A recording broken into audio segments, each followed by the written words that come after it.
Hi Daryl, how you doing? Very good, thank you. How are you? Yeah, good, thanks. Good.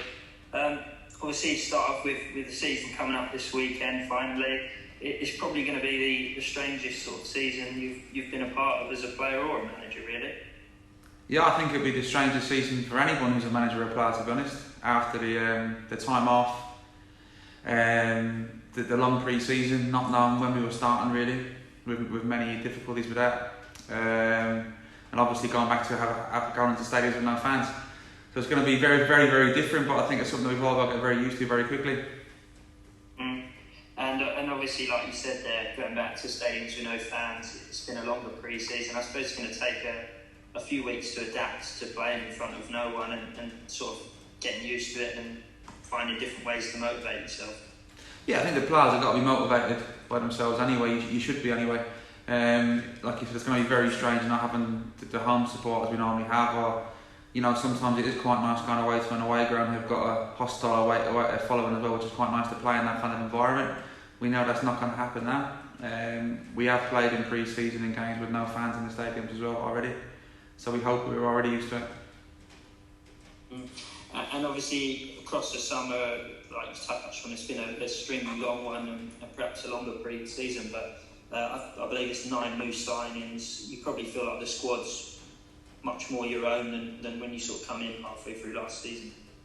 Yeah, no, we've added to the squad. Obviously, players have left and we've brought some players in. Hopefully we've made the squad stronger. I feel like it's got some good depth in it, some good quality in it. And we're looking forward to seeing that in action now when the league season starts.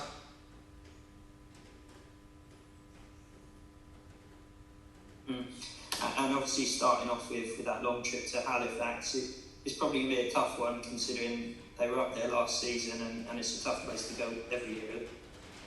Yeah, that'll be a tough game. I think it's a good one for us to start with, I think, because, as you said, they've had a very good season last year, got into the playoffs. I'm sure they'll see themselves as playoff contenders again, and it's good to see where we are now compared to last season in that first game and how we equip ourselves. And obviously, to begin the season, I know the National League's always a heavy sort of open month, but this one especially sort of Saturday, Tuesday for every week for the first sort of month at least. Yeah, I think it's at the moment it's 18 weeks out of the 38 weeks of the season that are Saturday, Tuesday, and the fact that we're playing through the winter, I'm pretty sure there's going to be games cancelled, so I'm sure that will extend maybe into 20-22 weeks with Saturday, Tuesday across the season. It's going to be a heavy game programme. The players have got to get used to it. It will be game, recover, prepare, game. So it'll be a different season that way as well, for sure. And I suppose because of that, it's massively important to use everyone in the squad, and I suppose rotation will be more important than ever this season. Oh, definitely. Yeah, I think we believe that we've got a strong squad. The depth of the squad's good. The quality of the squad's good, and we've got. The age of the squad's very good as well. I think a big part of the recruitment process this year as well was the age of the players. I think we've got a lot of players now mid-20s, and we've got a lot of early 20s as well. So it was something that we looked at. And I suppose in terms of the squad, is that sort of you done now, or are you still planning on maybe bringing in 1 or 2 more? And we'd like to bring 1 more in if we can, if the right player comes available. We have been speaking to a couple of players and. We're not in a rush to do that. I think, as I said, we've got a very good squad, and the player that comes into our squad will have to make an impact on the starting 11, not just the squad. And obviously, I know in previous sort of teams you've worked at, and in previous seasons, you've always liked to operate with wing backs in some games. For someone like George Saunders, can you see him slotting in more as a wing back or maybe a number 10 role this season? Yeah, George can play both. Perfect. That's brilliant from my side of things, Dan. Cheers, Jacob. Thank you. Cheers. Thanks. Thanks, mate. Shall I go next? Hey, Dan. Hiya. Obviously, Jacob mentioned the amount of players you've been able to bring in this summer. Do you feel like, obviously, when you took over last season, it was kind of you were taking over like another manager's team almost. Do you feel like you've been able to put your mark on the team and put your stamp on it, so it's sort of more your team now? Yeah, I think obviously when you come into a club mid-season, you don't always have the time to bring your players in. You don't always have time to shape it the way you want it because you're straight into a games program. Obviously, in pre-season, you've got that time to, select players to bring in and also coach a team for 6-7 weeks before you start. So I think it gives you time to bed down your principles, how you want to play, and get the new players into the group as well. Yeah, just how beneficial has it been to have that? Obviously, it's been a bit of a strange pre-season with not many fans and obviously a lot longer. But how beneficial has it been to be able to properly coach it, obviously the new players and the team? Obviously, it's a bit difficult, like I mentioned, coming in midway through last season when you're obviously trying to fight relegation. I think going to your last bit, it's coming in midway through the season. It was the first time I've done that as a manager and coach. So that was a personal challenge for me to get used to that and to try and hit the ground running and adapt the team quickly and turn a team that hadn't won, I don't know if it was 10 or 11 games into a team that needs to win pretty quickly to get out of the position that they were in. It was something that I felt myself and the staff and the players who were here did that really well, really quickly. And going into the summer now, we had targets back in January and March that once we stayed up, we knew that we wanted to go for, and we managed to get them in as quickly as we could. And we've been training together now for 6 or 7 weeks, and we're looking forward to the start tomorrow. How's the team's fitness and how's it looking in terms of injuries for tomorrow? We'll be down a couple of players tomorrow, but majority we're in good spirits going to the game. Which players are missing? It's a secret. No, Harry Phipps unfortunately will be out for the season. He's on his cruciate on Saturday against Chelmsford. Everyone else should be available more or less. That's a huge blow for him, obviously, because he's missed a lot of football in previous seasons as well. Obviously, he's a young lad, isn't he? It's a huge blow for us. I think he's a hugely talented player. Someone that I was really looking forward to working with this season and pushing him on and helping him develop.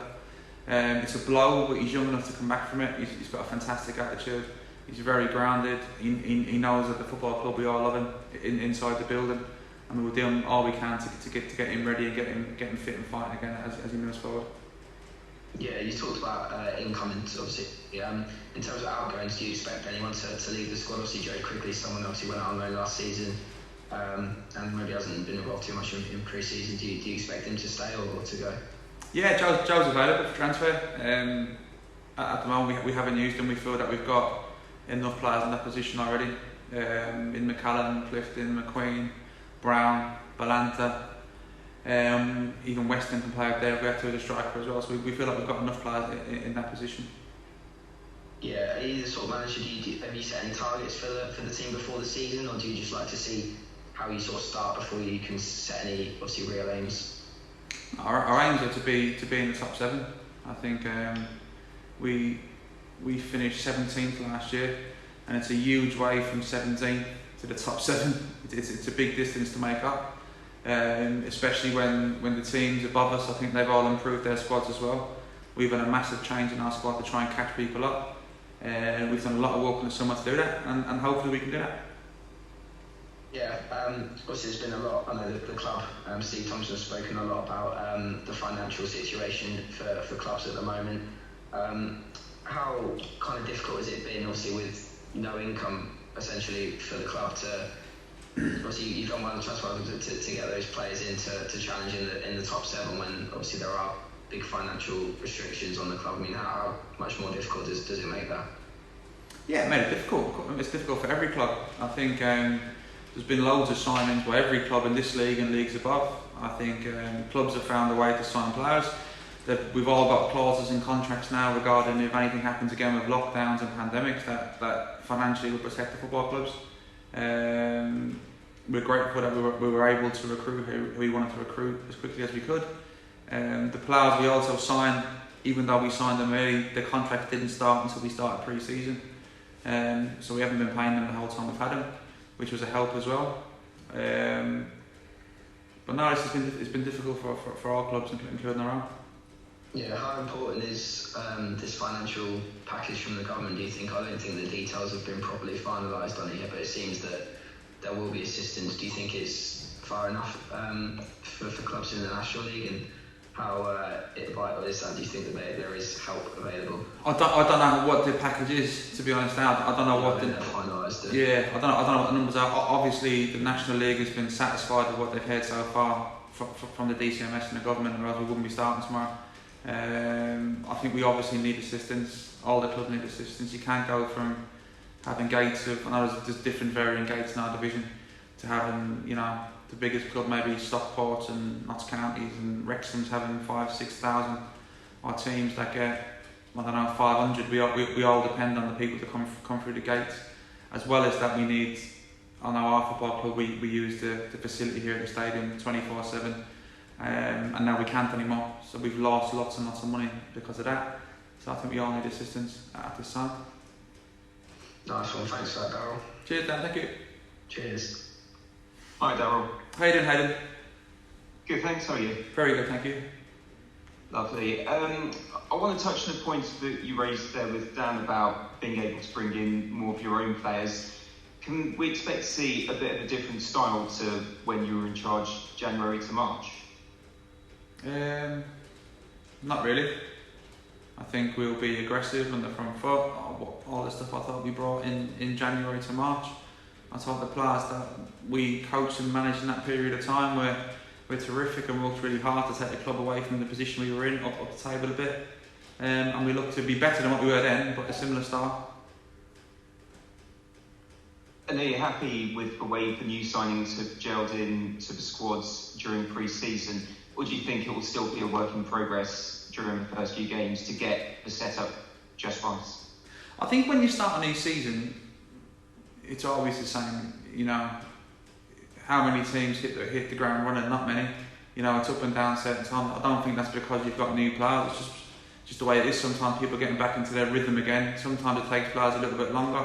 Sometimes players get into it quicker. I'm sure we'll find out in the first 6 games. But in terms of the actual pre-season programme, I've been very happy with how the players have performed, how they've worked. And as I said, we're all really excited now about tomorrow. It's quite a long journey away to Halifax. Obviously, there won't be any fans there. Normally, when you do have those long journeys, does seeing the crowd, the fans making that effort to go and support the team have a big impact? And do you think that will be missing?